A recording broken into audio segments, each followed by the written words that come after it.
For more than 800 years, Constantinople stood as the capital of the civilized world, the center of the Eastern Roman Empire, better known as the Byzantine Empire. But in the year 1204, everything changed.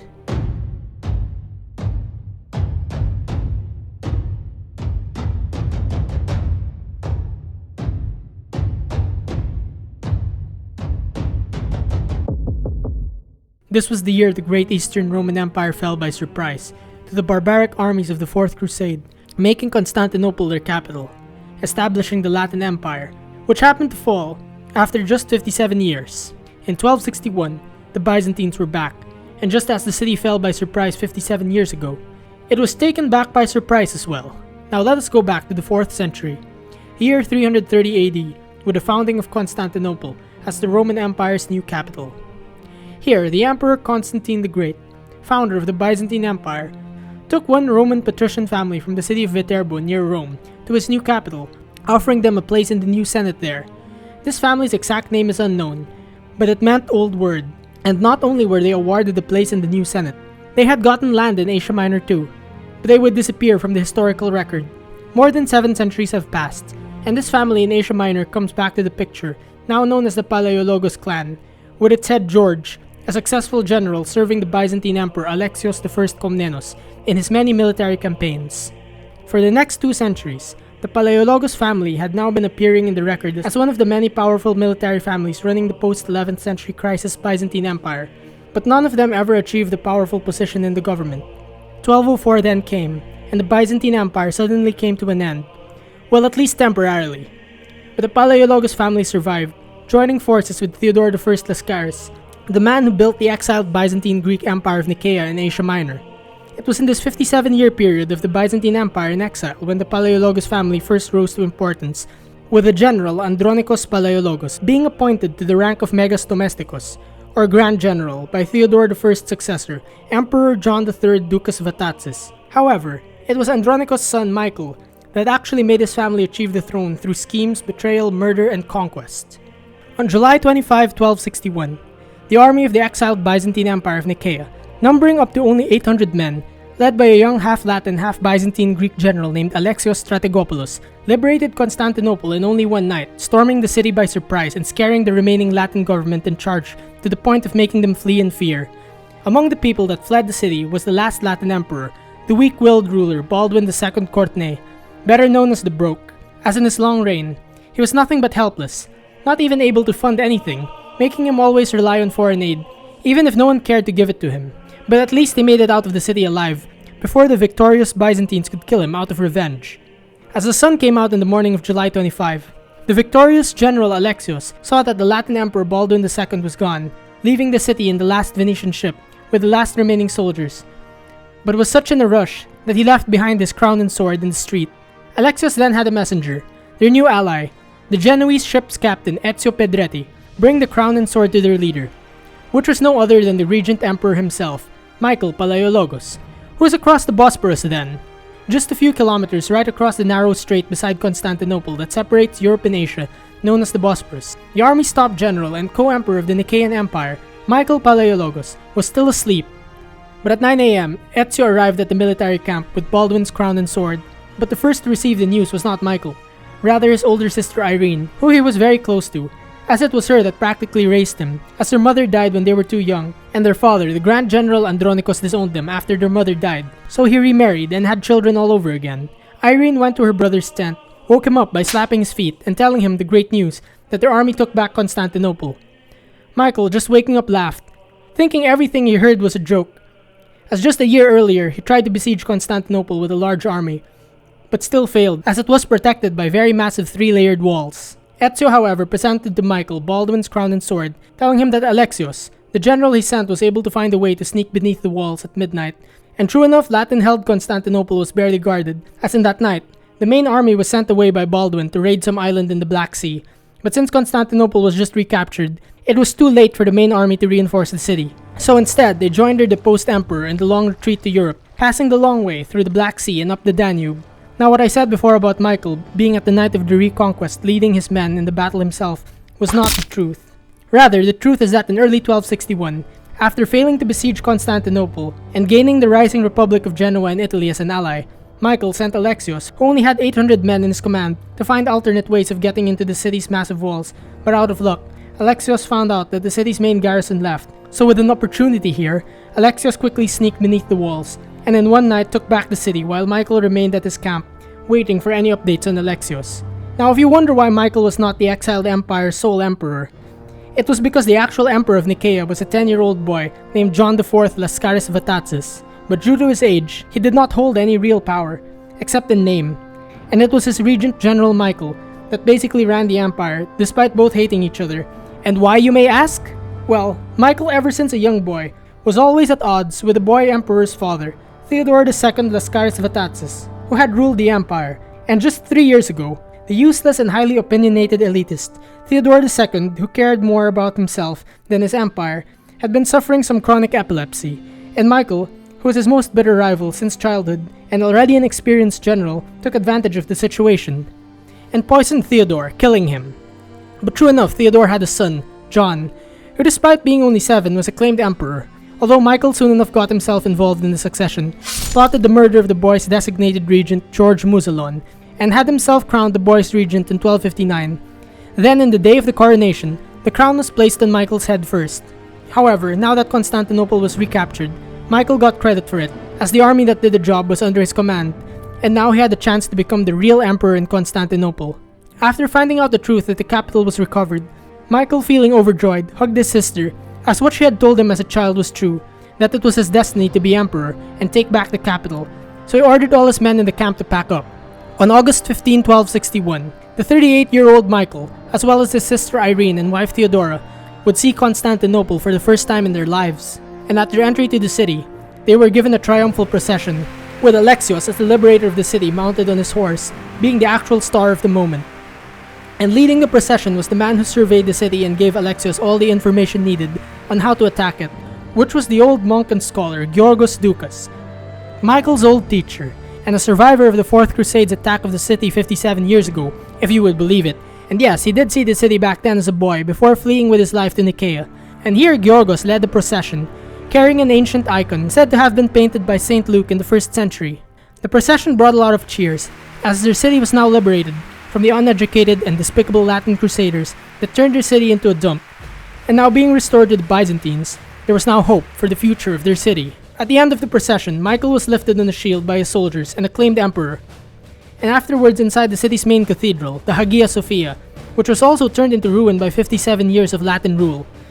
Michael was crowned again as Emperor Michael VIII Palaiologos by the Patriarch Arsenios, the same patriarch who crowned Michael back in 1259, who had also just arrived from Nicaea. But other than Michael, his 2-year-old son Andronicus was crowned as co-emperor too, and just 3 weeks after all this, Michael's wife Theodora gave birth to a son named Constantine, this time in the Purple Room of the Imperial Palace, where all Byzantine imperial heirs were born in the past centuries. After his coronation, Michael heard the sounds of celebration from within the greatly devastated Imperial Palace, as his soldiers celebrated their victory. But for Michael, he had no time to celebrate, as in the night of the reconquest, he lost some of his best men, including a young but skilled soldier named Konstas Skleros, and 2 foreign mercenaries, a Chinese assassin named Lu Xun, and an Indian archer named Ranchodas. But at least Michael still had some of his best warriors still around, which were of course the General Alexios, his Latin-born personal intelligence officer Stephanos Raoul, a large-sized Varangian warrior from faraway Kiev named Sviatoslav Stolypin, and a young Armenian mercenary commander named Haran. But what really bothered Michael was where he was now, as even though Constantinople was liberated, they were still surrounded by enemies on all sides, as to the north was the Second Bulgarian Empire, which was for most of the time hostile to the Nicaean Empire and its whole existence, and beside it was the Serbian Kingdom, and in Greece, only the north all the way to the Adriatic coast was still under Byzantine rule. As to the south, almost all of Greece was still under states formed after the Fourth Crusade's conquest of 1204, some being Latin states under Western European leaders, like the Principality of Achaea in the Peloponnese, and the Duchy of Athens. But the most troubling of the states there was one under a rebel Byzantine ruler. This was Nicaea's rival state known as the Despotate of Epirus, ruled by Michael II Angelos. Then parts of the Aegean were still under the control of the Latin Empire's main ally and supporter, the Republic of Venice. Then far away in the eastern edge of the Black Sea was the breakaway Byzantine Empire of Trebizond, under the old Imperial Komnenos Dynasty. And lastly, over in Italy, a new pope, Urban IV, had just been elected, and together with the current king of Sicily, Manfred Hohenstaufen, did not recognize the re-establishment of Byzantium and the dissolution of the Latin Empire. Michael, finding out about the election of the new pope, sent envoys to him, asking for the recognition of the return of Byzantium, but when arriving in Italy, both envoys were captured by Manfred's men, with one flayed alive, and the other escaping back to Byzantium with his life. Back in Constantinople, Michael did a tour of the city, seeing all its landmarks for the first time in his life, but rather than being in awe, he was disgusted in the worst of ways, seeing how much damage the Crusader overlords had done to it over the past 57 years, and yet never bothered to repair any of the damage they caused. So 57 years after the Great Slaughter, Michael saw the ruins of the broken buildings still left on the ground, churches in ruin and turned into horse stables, the once impressive frescoes and mosaics damaged, relics and treasures looted, homeless people everywhere living in the ruins, and worst of all, the city's population dropping to only 35,000. Michael fell to his knees and cried, seeing what had become of the great city he had heard of since he was a young child.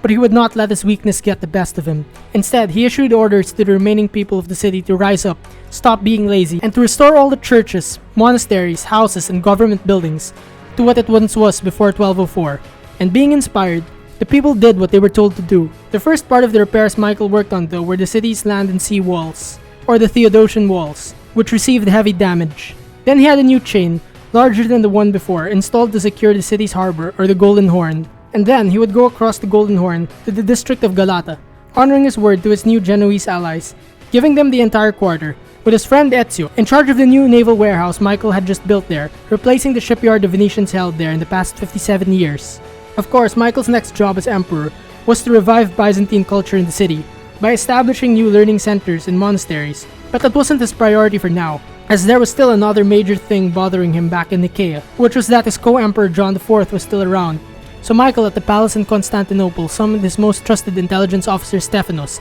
sending him to Nicaea with some secret orders.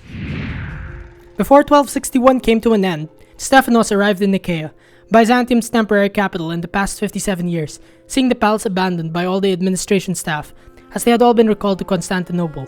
And the only one left there was the boy Emperor John IV, who did not seem to care what was happening around him as usual. And the sad thing was that no one was really there for him anymore. His father Theodore II had died 3 years ago, and young John never really got to know his mother Elena Asenina of Bulgaria, as she died many years back. This day, however, happened to be John IV's 11th birthday, and he was all alone in the palace stuffing himself when Stephanos came to greet him, telling him the Emperor Michael VIII had a birthday surprise for him. But when young John asked what was exactly happening, Stephanos rushed to him, kicked him to the ground, pulled out the long iron rod, and stabbed both of his eyes, blinding him. Afterwards, Stephanos tore off John's imperial purple robes and stuffed him into a sack, loading him into a carriage and brought him to a dark cell above a tower in the Asian shore of the Marmara Sea, in the region of Bithynia. But with his blinding, he obviously did not know where he was at. The place though turned out to be an old military castle, which was once a property owned by Michael's father, and as young John IV arrived in his cell, Michael and Irene came in to check their father's old property, as they had just reclaimed it, but instead of taking it as their own, Michael planned to use the castle tower to hold young John for life. John, feeling betrayed, kept screaming, but Michael told John that this kind of punishment of being imprisoned in the castle tower for life was actually more lenient than actual prison, as John was only a child and committed no crime. So before sealing John in the tower, Michael ordered the castle guards to satisfy the boy throughout his entire stay there by constantly feeding him. Once Michael, Irene, and Stephanos left the castle and headed back to Constantinople, Michael felt some guilt for having done something so cruel to a boy, but Irene told him that he only did the right thing, since if John ages, he might attempt to seize the throne from Michael's son Andronicus. Michael, however, told both Irene and Stephanos, who knew of John IV's blinding, to keep it a secret. When returning to Constantinople, Michael immediately noticed that the people were rebuilding the churches ahead of the roads and government buildings, and at first Michael felt something was wrong, but the people spoke back, saying that for them Byzantines, religion was most important, so Michael just agreed to let them go back to work, though he thought of punishing them for not putting the emperor first. Meanwhile, in 1262, at the eastern frontier of the empire, at its border with the Seljuk Turks Sultanate of Rome in Asia Minor, Alexios had just been dispatched to aid Michael's younger brother, John Palaiologos, the empire's new Grand General or Megas Domesticus, who was surveying the area, watching out for possible skirmishes from the Seljuks. However, due to John scaring off the Turks by burning their farmlands, no conflict has happened yet so far. But if news of unrest did not come from the Seljuks, it came from the west, and here in 1262, the former Latin Emperor Baldwin II, now traumatized from his flight from Constantinople during the Byzantine surprise attack, turned to Pope Urban IV for support in taking back Constantinople for the Latins. And not only did the Pope take sides with him, the King of Sicily, Manfred Hohenstaufen, did the same too, and so were his Greek allies, like the despot of Epirus, Michael II Angelos, who was Michael VIII's other mortal enemy, and the same person that lost to the Nicaean forces at the Battle of Pelagonia back in 1259 if you remember. But despite losing, other Michael still felt he had the claim to the Byzantine throne. So with the support of Manfred Sicily, he declared war on the restored Byzantium for another time. To handle the rising and renewed threat of Epirus, Michael VIII, acting quick, recalled Alexios from Asia Minor, making him ride fast to the coast to quickly sail west to Epirus. Alexios though was not alone here. He had Sviatoslav and Haran with him, but as they arrived in the western coast of Greece, they immediately landed into a skirmish with the Epirot forces, which they easily crushed. But when Michael II's son Nicephorus arrived with reinforcements, they scattered Alexios' division, forcing Sviatoslav and Haran to flee, while Alexios was surrounded, knocked out, and captured by the Epirots for the second time in his life. And although he was lucky in retaking Constantinople in 1261, that was the only time he was lucky. Now since Epirus made a deal with Manfred Sicily, Manfred himself demanded that Alexios be brought over to Italy as a high-valued prisoner, being the hero of 1261. Sviatoslav and Haran although returned to Constantinople severely wounded from battle, reporting directly to Michael that Alexios was taken as a prisoner to Italy, and Michael was shocked, although he thought of a solution, which was to divorce his wife Theodora and marry Manfred's sister Anna Hohenstaufen,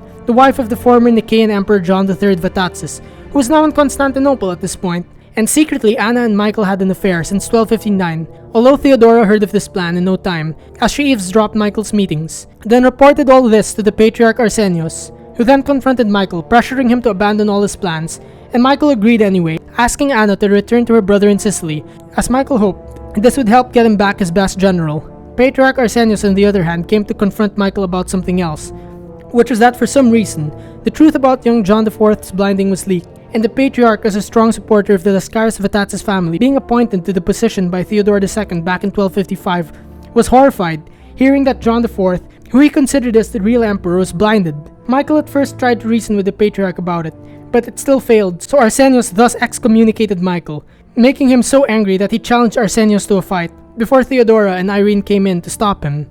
Michael then, instead of fighting, told everyone the whole truth, that he indeed hated the church, hated priests like Arsenios, and hated education altogether, as back when he was a 15-year-old child in Nicaea, when studying with the people he hated so much, like the young Theodore II and his commoner friends the Muzelon brothers, he was humiliated in front of all of them in a religious philosophy class for saying something that he believed was right, but was proven wrong by his priest teacher. And as Michael kept on insisting he was right, the teacher threw him into the lake at Nicaea, while being laughed at by all his classmates, thus making him so angry at their educational system that he quit his education right at the moment. Of course, Michael still remained excommunicated, but Irene told him they will work on it to get it lifted, so for now they would just have to focus on reforming the educational system, and to do this, Michael launched his new project, in constructing a new university for Constantinople, and putting his friend Georgos Doukas in charge, although he too was a priest, but at least Michael had respect for him for turning his back on Theodore some years ago, switching to Michael's side, although Michael just wanted to give Georgos some work, since he was literally doing nothing after Constantinople was retaken. In addition, Georgos was also made a member of the Byzantine Senate,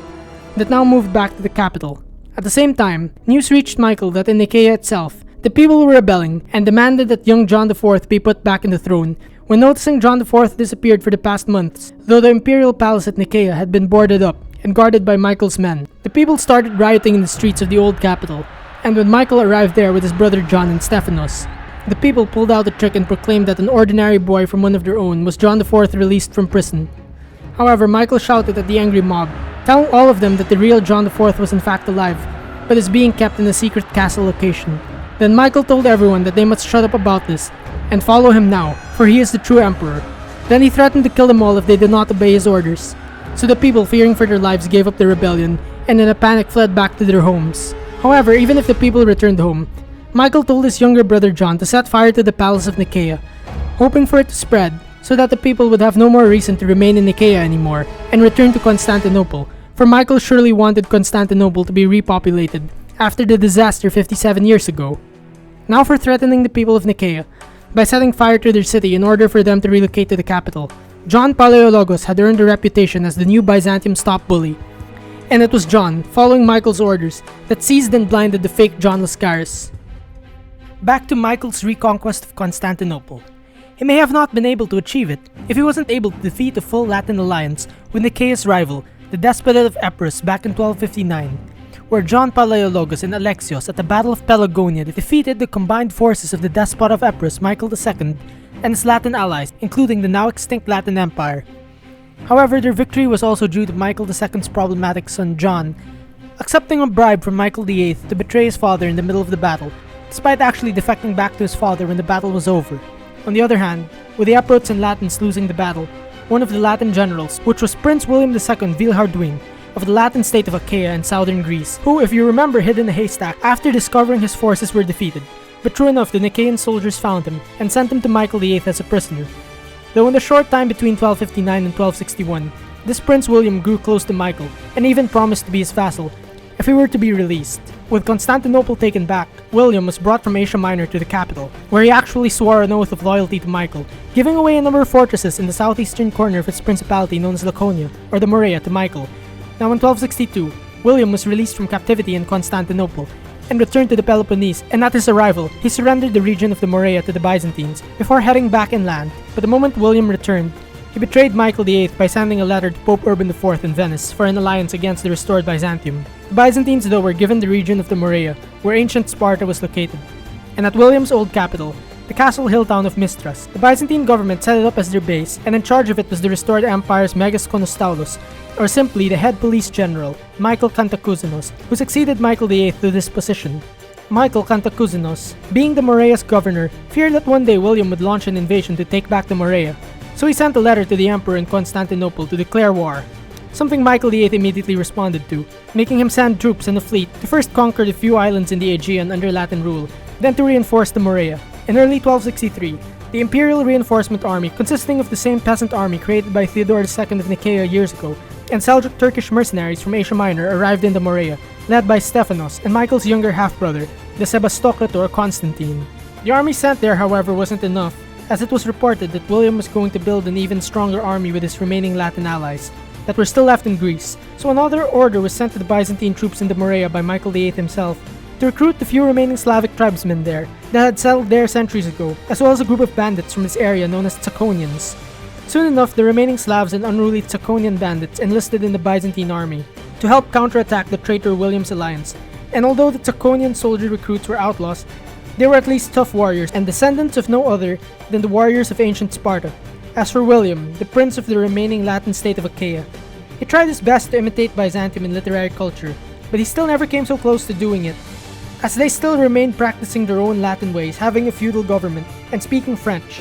And seeing himself as the possible restorer of Constantinople's Latin Empire, William impatiently ordered an old and weak general of his, John Catavus, to just attack the Byzantine forces that were invading his land. The Byzantine army, having nearly 10,000 men consisting of their Slavic and bandit allies and Turkish mercenaries led by Stephanos and Constantine, marched north from Mistras, hoping to reach the Achaeans' new capital of Andravida, and were surprised seeing William's forces only consisting of 300 men, so at the mountain pass of Prinitsa. The Byzantines arrogantly decided to attack, though the Achaeans, despite their numbers being fewer compared to the Byzantines, had the high ground above the pass, so they were able to trap the much larger Byzantine force by rolling down boulders to block them. And true enough, many Byzantine soldiers were killed by either falling boulders, arrows, or crossbow bolts, but their commanders Stephanos and Constantine at least managed to escape with their lives, fleeing back to Mistras in great shock. The Latin Achaeans thus won an easy victory, and their commander John, after celebrating his victory with William, disappeared from the historical record. But back with the defeated Byzantines, Constantine and Stephanos decided to rethink their strategy, now that they were intent in actually crushing the Principality of Achaea for good. Just like his half-brother the Emperor did, Constantine decided to strike first, and with his remaining army, Stephanos and the governor Michael Cantacuzenos, they marched north again and set up camp along the way. But there, the Achaean army led by William himself ambushed them. The governor Michael Cantacuzenos charged at William's army, but was killed by them after he fell off his horse, thus making Constantine and Stephanos abandon their camp, proceeding to besiege the nearby Latin Achaeans' fortress at Tegea. But in the middle of the siege, their Turkish mercenaries demanded Constantine pay them what was promised, but being irritated by their demands, Constantine angrily refused to pay them, thus making the Turkish mercenaries defect to William's army. Constantine, meanwhile, could not continue with the fight anymore, so he returned to Mistras, assigning Stephanos to continue with the campaign, and as Stephanos marched north again, through the region of Arcadia, they set themselves up at the mountain pass of Makriplagi. And here, once again, William attacked by surprise, although this time in waves, wherein the first 2 waves of Latin soldiers were crushed, but the third one totally broke the Byzantines, making them flee in panic, while Stephanos was captured. When meeting with William at a castle in the Arcadia region, both William and Stephanos had a heated argument, where William says he attacked because the Emperor Michael violated his word, but Stephanos shot back, saying that the Peloponnese belongs to Byzantium. Therefore, William had violated the oath he swore to Michael. Feeling angry, William smacked Stephanos' face, knocking him out, then headed to the Morea, attempting to seize Byzantine Mistras, but at the end failed in taking back his old capital due to its elevated position. So instead, William only got as far as taking back Old Sparta, where he received word from Michael VIII, who wrote to him that if William continues his conquests, his daughter will be forced to marry Michael's son Andronicus, and the Principality of Achaea would be dissolved. So William gave up his campaigns and released Stephanos, who then returned to Constantinople. Now while all the bloody conflict was happening in southern Greece, Byzantium's new ally Genoa, and their all-time maritime rival, Venice, the power behind all the Latin powers in Greece, got engaged in the conflict in the Aegean Sea near Athens. At first, a Genoese fleet of 48 ships were on their way to the Byzantine Peloponnese, but before making it there, a smaller Venetian fleet of 32 ships cornered and attacked them with full force out of revenge on Genoa for helping the Byzantines kick them and the Latins out of Constantinople 2 years earlier. The remaining Genoese fleet sailed back to Constantinople, where they gave word to Michael VIII that the Venetians ambushed them, although Michael this time was not pleased with their defeat. And also hearing about his defeats to William in the Peloponnese, Michael, losing his patience with the incompetence of his Genoese allies, decided to cut ties with Genoa, despite having promised an eternal alliance with them. Michael then asked his Genoese allies, including Ezio, to leave Constantinople, as Michael could no longer tolerate weakness, and with Genoa out, Michael decided it was time to get Venice, Byzantium's traditional enemy, as their ally, for they were strong. True enough, the reconquest of Constantinople did have a lot of consequences for the new Byzantium, as Michael VIII was surrounded by enemies on all sides. If not for the remaining Latin principality of Achaea in Greece, it was still the Seljuk Sultanate of Rum in Asia Minor, in which their Sultan, Kaikous II, was deposed by another Turkish rival. Michael here had been friends with the deposed Sultan, as he served as a commander in his army years ago. Now with the Seljuk Sultanate taken over by Kaikous II's rival, Michael supported his old friend's claim to the throne, and when in Constantinople, Kaikous II wanted to prove to Michael he had actually converted to Christianity when ordering a pork dish in one dinner, but soon enough Michael as usual betrayed his word, as Michael now decided to ally himself with the Mongol Khan of Persia, Hulagu, the same enemy that bullied Kaikous years ago, and the same enemy Michael fought against when serving in the Sultan's army. For Michael, he thought it was only necessary to ally with the Mongols, since that could help him get the Seljuk distraction away, and now losing his patience with his old Sultan friend, Michael had him put in castle arrest in the Balkans, just as he did with John Laskaris. On the positive side, a small Byzantine force defeated the Epirot forces of other Michael again in 1264, making the despot of Epirus, Michael II, finally accept his defeat and recognize the rule of Michael VIII of Byzantium. And in early 1265, the King of Sicily and other Michael's ally Manfred, after getting his sister Anna back, released Alexios, sending him back to Byzantium, wherein he was allowed to pass through Epirus unharmed, thanks to Michael II's surrender. Michael VIII now was not over in his search for allies all over the known world, and some of the new allies he signed a deal with included the new Mamluk Sultanate of Egypt, the Mongol Khan Berke of the Golden Horde in Russia, and even the Seljuk's ultimate terror, which was Khan Hulagu, who Michael even promised marriage to his illegitimate daughter Maria, who Michael had before his marriage to Theodora. Since Michael did not want to risk any of his legitimate children, he sent Maria with a monk named Theodosius over to the Ilkhanate of Persia in early 1265 to marry Hulagu. However, when Maria arrived, Hulagu had already died, so instead she was married to Hulagu's son and the new Khan Abaka, and due to Maria becoming the new Mongol empress, she helped Orthodox Christianity spread among the Mongols and their subjects. Speaking about the Mongols, unity in their empire was almost non-existent. And true enough, no matter how much lands they have conquered in the past decades, their empire was still divided into different groups or hordes that fell into civil war with each other. I would not go too deep anymore in the history and politics of the Mongols, but let's just say that at this point, the empire was divided among brothers who waged civil war with each other, wherein one was victorious at the end, being the late Hulagu's brother Kublai Khan, who later ruled all of China, but with the Mongols of the Golden Horde located in Russia, an ambitious general named Nogai Khan, who was basically its ruler, even though not in name, as it was Berke, the actual ruler in name, and thinking he could unify the Mongol Empire by defeating his rival Khans, Nogai with Berke attacked Persia, ruled by Abaka, with some success, despite Nogai losing one eye in battle. Not satisfied with achieving some success in Persia, Nogai suddenly left and out of nowhere crossed the Danube into Bulgarian territory before arriving in Byzantine Thrace and with large numbers they routed the Byzantine forces and found the imprisoned former Seljuk Sultan Kaikous II, who they released and sent to the Crimea, where he would live out the rest of his days. But in Constantinople, Michael himself was ever more nervous, discovering a Mongol attack in his empire, so he himself with Alexios led the army out of Constantinople to confront Nogai's horde in Thrace.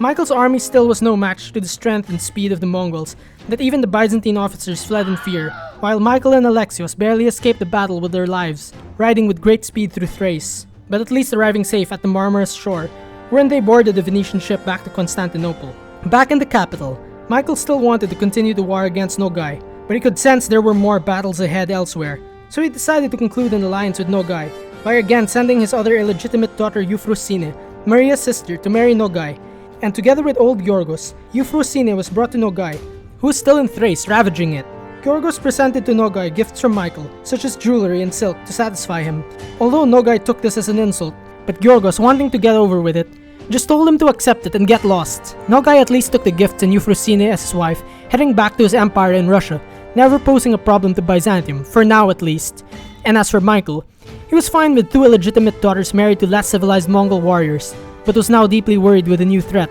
that was neither Mongol nor Seljuk. It was again Latin. Over in Italy, Manfred Hohenstaufen, the German king of Sicily, who at least made a truce with Michael after getting his sister back, was killed in battle in February of 1266, when an enemy more powerful than any other invaded Italy from the west, led by their Dark Lord, the Count of Anjou, Charles, of the Capetian Dynasty, brother of King Louis IX of France. And if you remember from before, this was the same Charles who had the ambition to help consolidate Latin rule in Byzantine lands, except that he couldn't do so, being under the control of his older brother, the king. Just like how the Mongols in their empire constantly fought each other, the same can be said with 13th century Italy. But I again don't want to bother getting too deep into this constant political conflict in Italy, better known as the Guelph versus Ghibelline power struggle. But to put it short, Italy was a land divided among two factions, the Ghibellines, which supported the rule of the Holy Roman Empire and the Hohenstaufens like Manfred, and the other being the Guelphs, who supported the Pope, and in 1265, the previous Pope Urban IV had died and was succeeded by Clement IV, a Frenchman who hated Manfred for various reasons, therefore supporting his friend, Charles of Anjou, who he asked to march into Italy and depose Manfred in exchange for Sicily. Charles happily accepted the Pope's invitation, gathered an army of French knights and soldiers from all over France, crossed the Alps, arrived in Italy, and met with Manfred's forces consisting of German knights as well as Italian and Saracen mercenaries at a plain outside the city of Benevento, in the region of Campania in southern Italy, where at first Manfred's side or the Ghibellines seemed to be winning. But the tide suddenly changed, and at the end of the day, Charles and his Guelph forces crushed Manfred's army, killing Manfred, who charged into battle as he preferred to die that way rather than facing execution, knowing he would be defeated anyway. At this moment, Charles and the Guelphs had taken over southern Italy, putting an end to the rule of the German Hohenstaufen dynasty, though the war wasn't over yet, as Charles was waiting for the last Hohenstaufen, Manfred's nephew Conradin, to arrive. However, Charles, when taking over southern Italy, clearly violated his oath to his brother, as back in 1261, Louis IX of France, being Europe's most powerful man, promised Michael that he would make sure no ruler of Europe would mess around with the restored Byzantium. But now the pact was broken, and Michael grew more and more worried. In 1267, Michael grew ever more terrified, hearing that the Dark Lord Charles of Anjou had actually shown signs of making an attempt to take back Constantinople and restore the Latin Empire, when Charles signed an alliance with the former Latin Emperor Baldwin II, who had been settling in Italy for some time now with his son Philippe, who had been a hostage in Venice but now released by his father, following the defeat of the Latin Empire. Ironically, Charles and Baldwin II, under the guidance of Pope Clement IV, signed their alliance in no other than the said birthplace of the Palaiologos family, the same old city of Viterbo near Rome. And even more, a number of Michael's enemies, including the Prince of Achaea William Villehardouin, joined forces with them that very same moment. And yet again, here was another betrayal, as the Republic of Venice decided to screw up their so-called alliance with Michael by also joining forces with Charles, being the traditional ally of the Latin Empire. Michael, on the other hand, had true enough paid the price for betraying Genoa and taking sides with Venice, so he had no choice but to get Genoa back as an ally again, which he was successful at. In the meantime, Michael at least solved the issue of his excommunication by Patriarch Arsenios for blinding John IV Laskaris, when Michael here threatened to dissolve the Byzantine Orthodox Church and submit to the Pope if Arsenios did not resign. So taking Michael's word seriously, Arsenios resigned from his position and retired to a monastery in Asia Minor, and as Patriarch, he was replaced by Joseph I, a loyal supporter of Michael. Over in Epirus in 1268, Michael's longtime imperial rival, despot Michael II, had finally died once again, not achieving his dream in taking the Byzantine Empire for himself, despite thinking over and over again that he could. And even worse, at his death, the despotate of Epirus was divided among his sons. The older one, Nicephorus I Angelos, taking the main despotate of Epirus in western Greece, and the younger one, John Angelos, the same one who betrayed his father years ago in Pelagonia, taking Thessaly as his own. The Angelos brothers, however, still had common ground in distrusting Michael VIII, so they joined forces with Charles, who promised them a lot of power in exchange for their support, as Charles needed Byzantine Greek allies too. Over in the east, the Seljuk Turks had still happened to pose a problem, making Michael sign another truce with them. But here we go again, as the Turks violated it in no time and began raiding again into Byzantine Asia Minor, making Michael's brother John and their nephew, also named Michael, to march east and bully the Turks into submission. However, the majority of the Byzantines of Asia Minor had happened to switch sides with the Turks, as they would never forgive Michael for his treatment to John IV and the Laskaris of Atatz's family of Nicaea, which they loved so dearly, whereas they saw Michael as a usurper and a thug. The emperor's brother and Megas Domesticus, John, won a few battles pushing the Turks away, but due to shortage of troops in Macedonia, he was sent by his brother there, which resulted in the Turks permanently conquering the Carian coast of Asia Minor. As for Charles, in 1268, he beat the Hohenstaufen forces once again in southern Italy,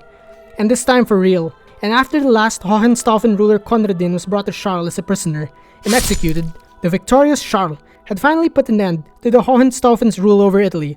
taking over Sicily, thus establishing his own Angevin French kingdom of Sicily, with himself as king. And this was only the beginning, as Sicily was only going to be used as his base to invade Byzantium. The Pope was all fine with Charles waging war on Byzantium, as it was justified as a holy war, since the papacy still saw Byzantium as heretics, when in fact his truth was getting revenge on Michael for crushing the Latin Empire. Though no matter how Charles was intent to crush Byzantium once and for all, he simply still could not do it when his older brother King Louis IX was still alive. Knowing Louis IX was Europe's most powerful man, Michael made an appeal to him to put Charles under control, which Louis agreed to, being a man of his word, as he promised to leave the restored Byzantium alone, as unlike Charles, who wanted to wage war against both Muslims and heretical Christians, Louis dedicated his whole life to fighting the Crusades only against Muslim powers, and in 1270, Louis IX, despite being defeated in the 7th Crusade years ago, decided to launch the 8th Crusade against the Hafsid dynasty of North Africa in order to protect the Christians there.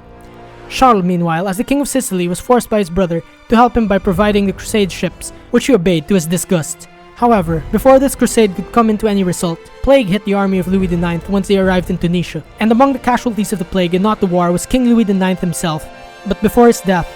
he came to realize that the whole point of the Crusades was pointless, as it only led to failure. He then died knowing that the world, particularly Byzantium, would be doomed, now that nothing would stop his brother anymore. Charles over in Sicily got word of his brother's death from a papal legate, the Italian bishop Enrico Salviati, despite there being no pope at this time, and Charles, hearing the news, true enough rejoiced, now that no one was there to stop him. So he finally carried out his plan and ordered his fleet, which was meant to aid the crusade in Tunisia, to instead sail to Byzantine Greece and invade it. Although a miracle came for Byzantium, when a sudden violent storm in the Ionian Sea destroyed Charles' fleet, to Charles' extreme anger, though this gave Michael some time to prepare for ultimate war.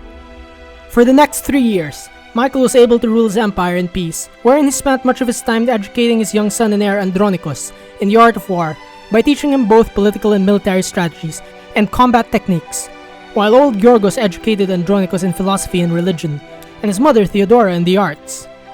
Andronicus though became much closer to his mother than to his father, making him become soft and pleasure-loving, opposite to his father's militaristic and practical personality. At the same time, Theodora dedicated her time to promoting art and culture in Constantinople, while Michael made a new ally in the Kingdom of Hungary, and in 1273, the King of Hungary Stephen V's daughter Anna was married to young Andronicus. It also happened in 1273 that the former Latin Emperor Baldwin II died in Naples, and although not ruling an empire anymore, he still kept the title which he passed to his only son Philippe, who he still saw could take back the Latin Empire, even if being a puppet to Charles. To further secure the alliance between Charles of Anjou and the Courtenay family of the former Latin Empire, Charles married off his daughter Beatrice to Philippe, while at the same time, the late Baldwin had already brought in another hostage to Charles' court, which was Jean Clovis, son of Baldwin's late general Valentin Clovis, who died in the Byzantine reconquest of 1261 if you remember. Though Charles' fleet was destroyed in a storm back in 1270, he actually managed to succeed in beginning his invasion of Byzantine Albania, which again deeply troubled Michael. But if Michael were to go into a full war with Charles, it would be too risky for his new empire, as a big percent of his army would be lost,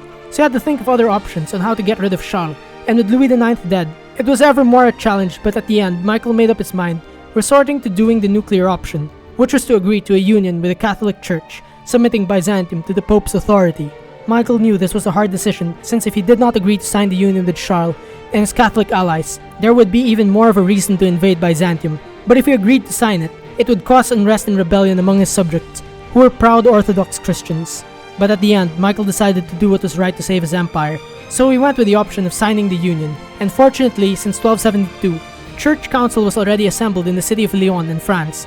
headed by the new Pope Gregory X, another ally of Charles. This council's primary objective had turned out to be focused on reuniting the Eastern and Western churches that had been separated for over 2 centuries now.